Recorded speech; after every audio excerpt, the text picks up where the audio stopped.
When moon is full and trees are bare, walk through the cemetery if you dare, where skeletons rot and corpses fester. Locate the tomb of the unknown jester. Insert the token worth 1/4 times 2. It is then that CarnEvil will return for you. There was a home game in development, but instead of a straight port, the company doing it wanted to create an original game using the IP. It was very strange. That is what Scott Pikulski, 3D character designer, behind CarnEvil said. It is very strange. Everyone likes a spooky, strange story. The internet's good at producing carnival barkers. Occasionally, one is a true cult classic. CarnEvil, the spookiest show on Earth. The best light gun shooter ever released on Halloween 1998. In it, the player takes the role of the unnamed protagonist, the CarnEvil Kid, to stop the ghoulish ringmaster, Dr. Ludwig von Tokkentakker, his decapitated rhyming jester Umlaut, and the entertainers of the undead horror show, CarnEvil. Portmanteau of Carnival and evil, but carnage works too. Hyper-violent, unabashedly absurd, it stuffs in every horror cliché for the player to riddle with bullets. Developed by a small team at Midway Games, during Midway's era of arcade domination, CarnEvil was designed in concept by Jack Haeger. Haeger and the other devs admit they thought the game would be canned by Midway's higher-ups any day during development. Surprisingly, it never was. The commands sent down from management make it more controversial. Jack Haeger has said the more superstitious saw the cabinet and said the design reminded them of the devil. Something satanic. No, maybe something occultic in CarnEvil? It was a tougher sale in more religious areas. A lingering haze of the satanic panic. The manual introduces the game as CarnEvil is a dark, gloomy 3D horror movie, and the player is the ultimate hero. The player must battle up to 40 terrifying villains, each with its own threatening capabilities. Among these are killer clowns, murderous mimes, a savage Santa, marauding maggots, and Jugular Jr. Deep within CarnEvil lurk many territories, each with unique, blood-curdling barrels and sinister secrets. Sinister secrets? Yes, for years, people have been convinced there's a real rabbit hole hiding in CarnEvil. Or a tunnel of love, as it were. Also Sailor Moon. One is in the game, one is not. Or was it intended to be? According to anonymous posts on the internet, there are spooky happenings behind CarnEvil no one can emulate. Now, take a peek under the big top to see if there is a CarnEvil cult under there. Just watch out for Retro Roy, who suggested this topic. He caught a real horror show. These are the spookiest posts on the internet for the spookiest show on Earth. Your mileage or tokens may vary.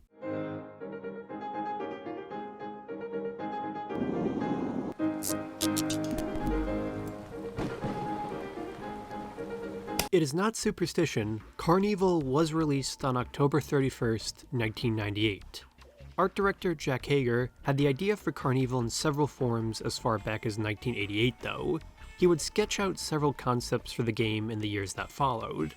He wanted to make a horror show of a game, a pastiche of those Halloween stories where something bad comes to town.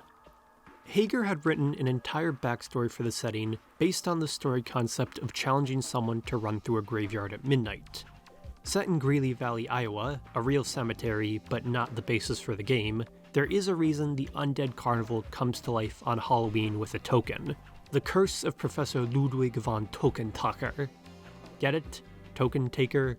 Originally named Dr. Professor Ludwig von Tokkentakker. A German professor whose Zeppelin-based carnival was shot down by angry farmers in 1898 after attempting to elope with a local farmer's daughter. That is why the famous CarnEvil token says 1898. As in the year 1898, the entirety of CarnEvil perished in the Zeppelin's fiery crash and now haunt Greeley Valley on Halloween. Haeger considered having the protagonist be a boy trying to rescue his brother, a high school motorcyclist trying to rescue his girlfriend, but settled on the generic kid protagonist well known in video games.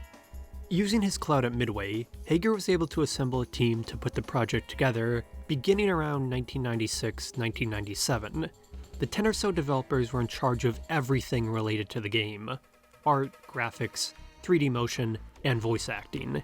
They were Kevin Quinn, Daniel Vincent Bigelow, Samuel Christian Zaire, Jason Blachowiak, Jackie Haeger, Scott Mikulski, Samuel Lewis Kreider, Martin Murphy, Rowan Atala, and Martin Martinez.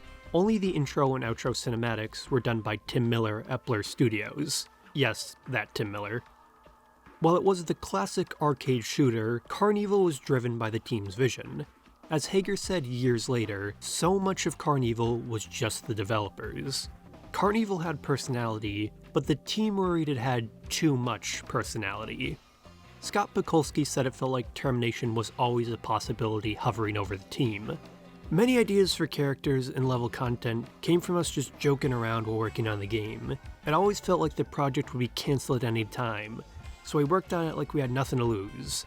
Jack has a great sense of humor, and many of the great ideas came from his head. In the end, Midway did not care, and, if anything, were actually passively supportive of CarnEvil.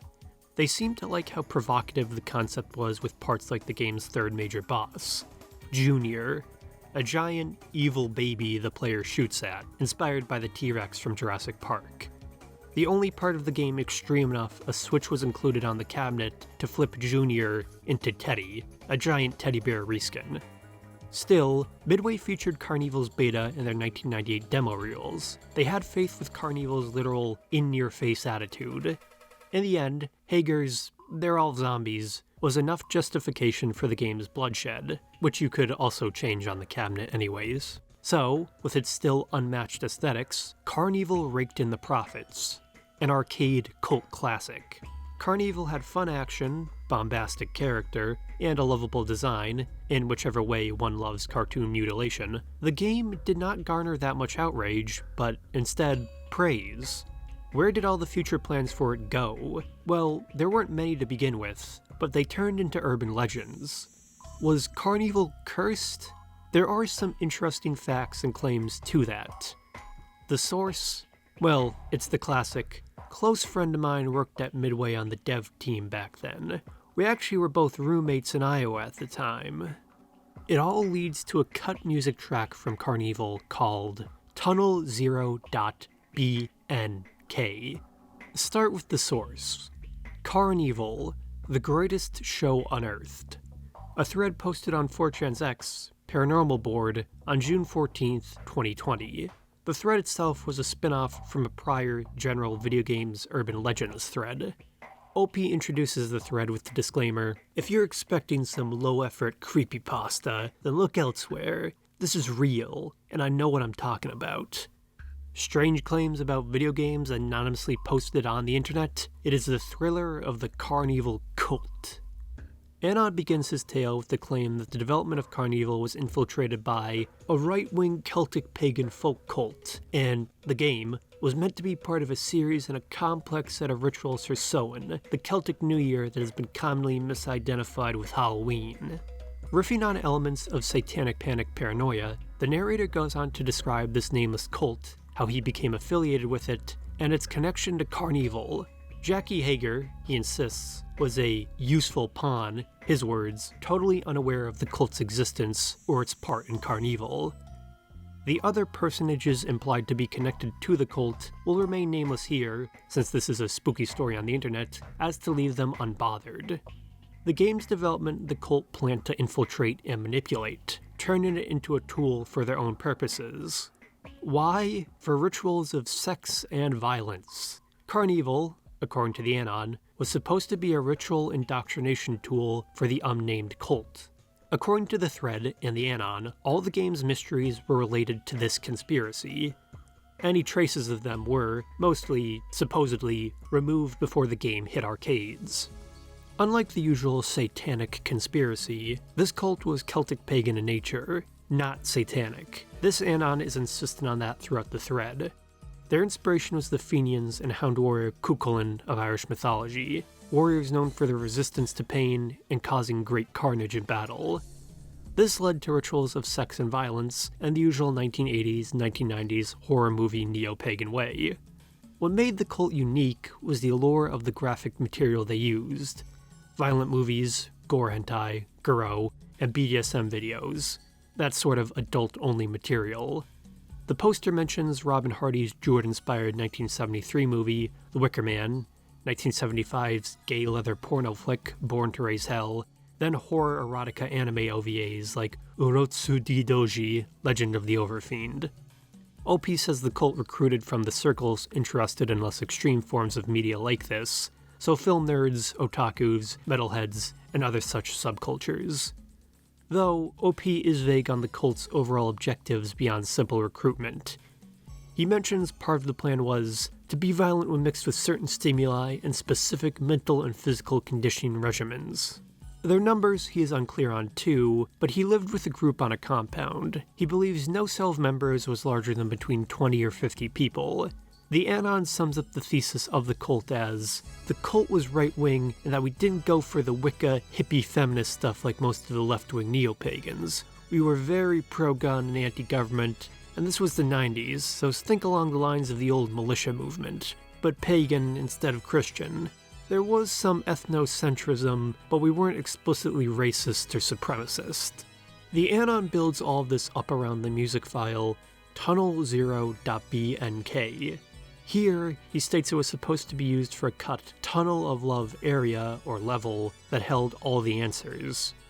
When the player entered the area, graphic material from movies, anime, and footage like the Bud Dwyer tape the cult used was supposed to flash in front of the player. Jump scares and subliminal indoctrination.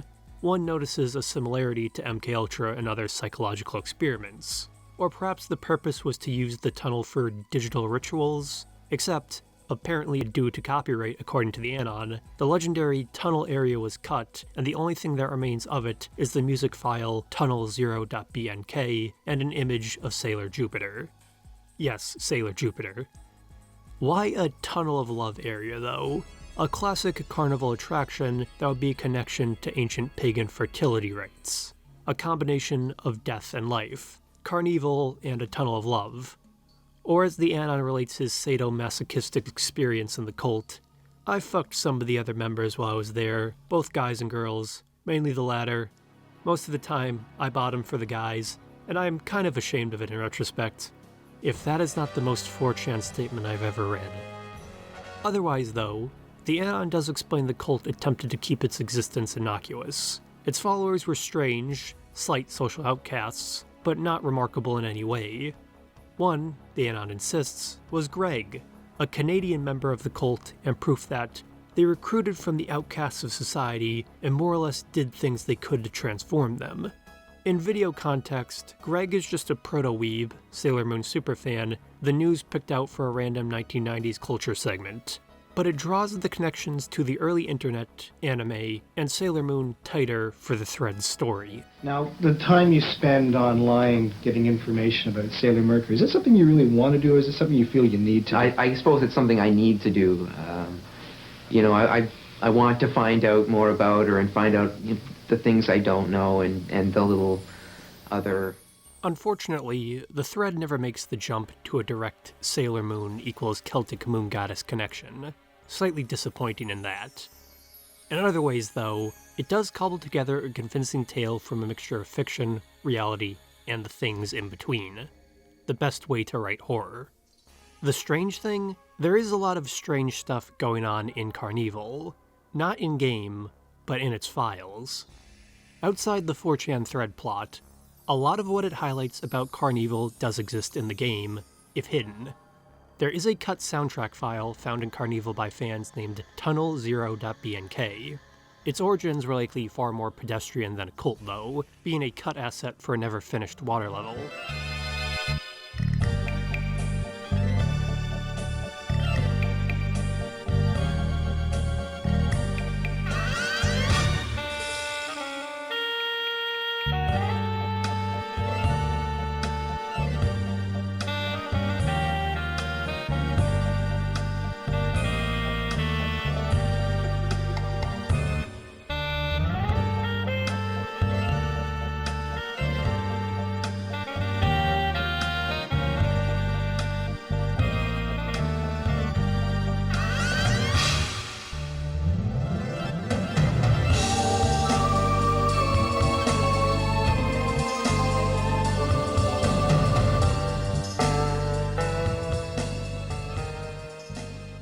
What is up with all the Sailor Moon connections, though? That is hard to say, but the placeholder image using Sailor Jupiter for Rickety Town is real. Princess Serenity even gets a special thanks in the credits alongside people like Dr. Seuss, Dio, and the One-Armed Man. Who is he? No idea.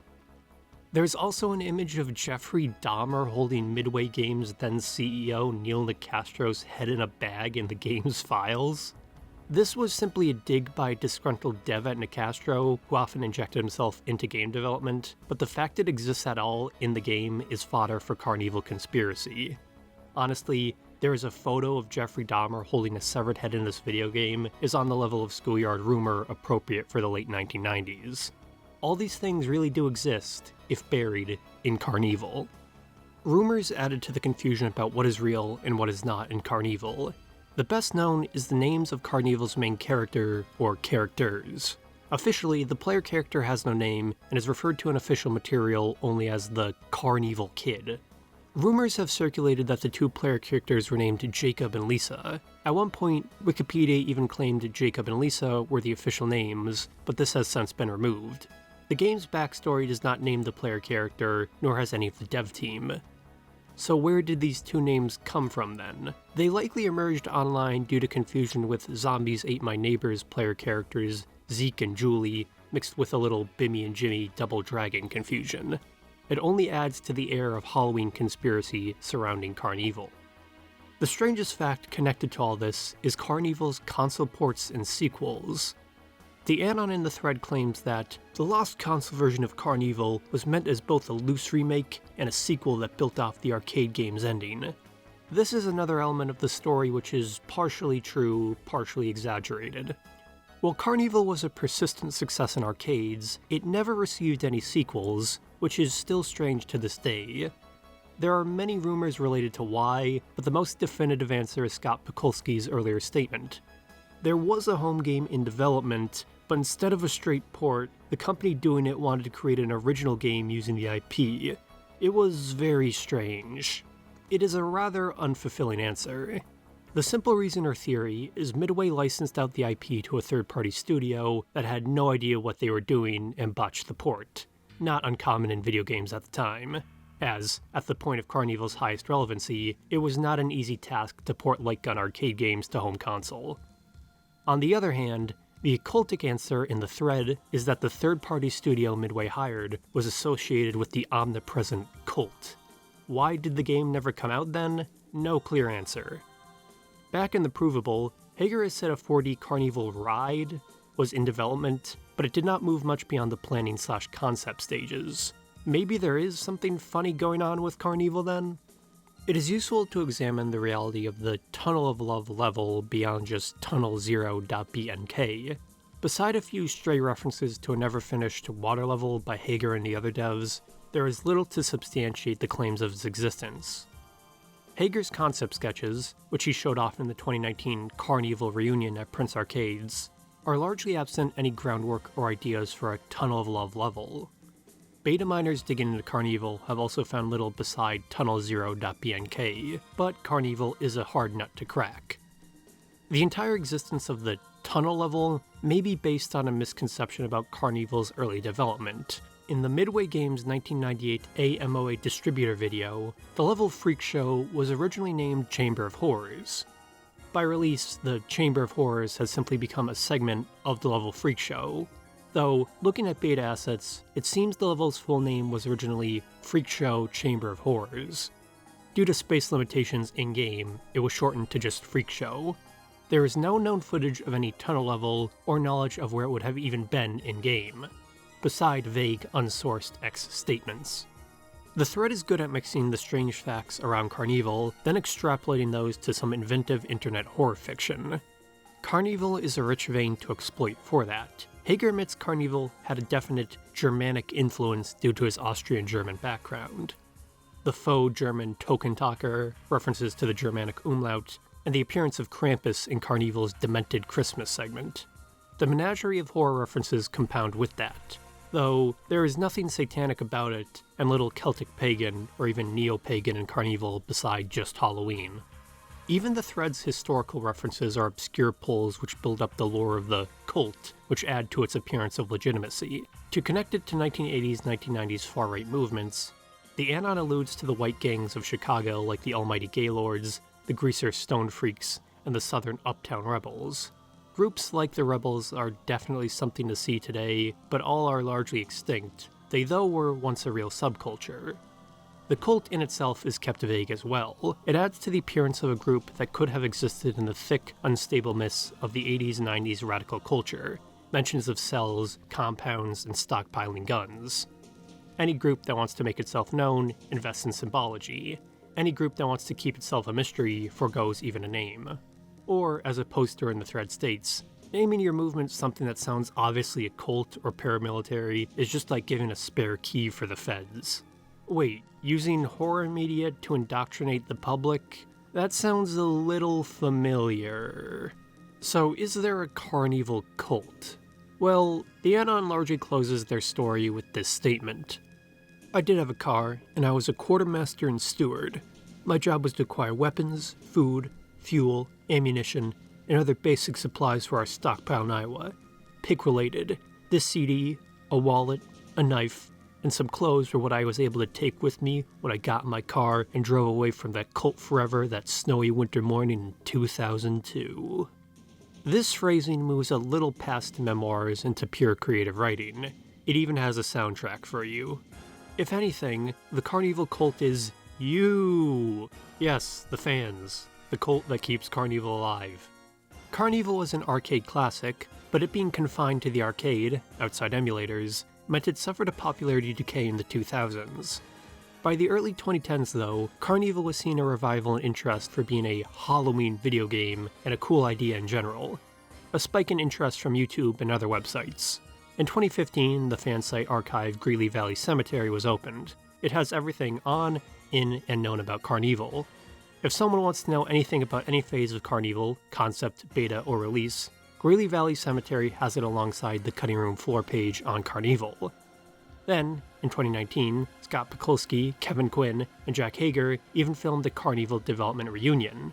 There's a more than an hour-long video where they go over nearly every aspect of CarnEvil alongside Haeger's art and parts of CarnEvil's promotion. Did you know this was Puppet the Psycho Dwarf, for example? I didn't. That's pretty neat.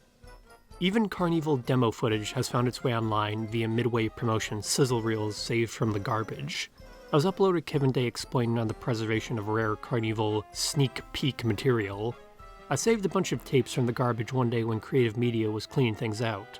Jim Green and Krista Walsh were dumping a bunch of old brochures and tapes into some trash bags, and I asked if I could take them home. If you got clean copies of anything else you've worked on, or any old tapes you'd like to preserve, I'd love to trade with you. What is the conclusion on the CarnEvil cult thread then? Reality, creative writing, or marketing? Impossible to say, but there is more than enough going on in CarnEvil to warrant the interest. If anyone has a deeper fascination, I recommend you read it for the experience. After all, the thread concludes with this call to action, as it were. As OP, I actually encourage people to get the word out on this. Make videos or podcasts that discuss this, get people talking, and maybe we can see the truth about this cult brought out to the world. I'm hoping the cult was disbanded, but I'm too afraid to know for sure. I feel seen. The thread mentions CarnEvil's ending has a dual meaning, but beside being a classic arcade stinger, I have no idea what that suggests. Likely an attempt to connect it to the sequels/ports that never came to fruition. In recent years, Jack Haeger said after Midway's bankruptcy in 2009, the rights to the CarnEvil IP are likely under a rock somewhere in Iowa anyways. Tips and Tricks magazine apparently said CarnEvil's 3D environments will make you think you're trapped in a horror film.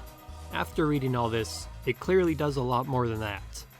But, like a carnival, the player eventually has to leave by the way they came in, into that long Halloween nightmare.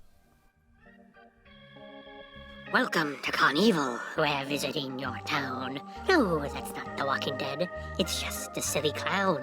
We open every midnight and close before the dawn. Your mommy may come up for you, but by then, we will be gone.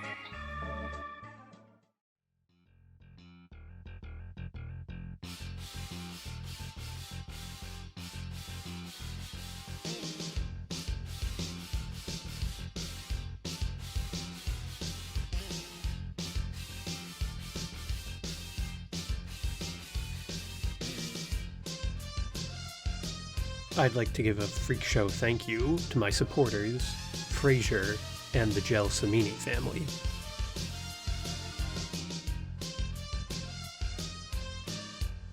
Well, that just about does it for this show. We'll see you next time. And whoa, shoot, Deke! Whoa!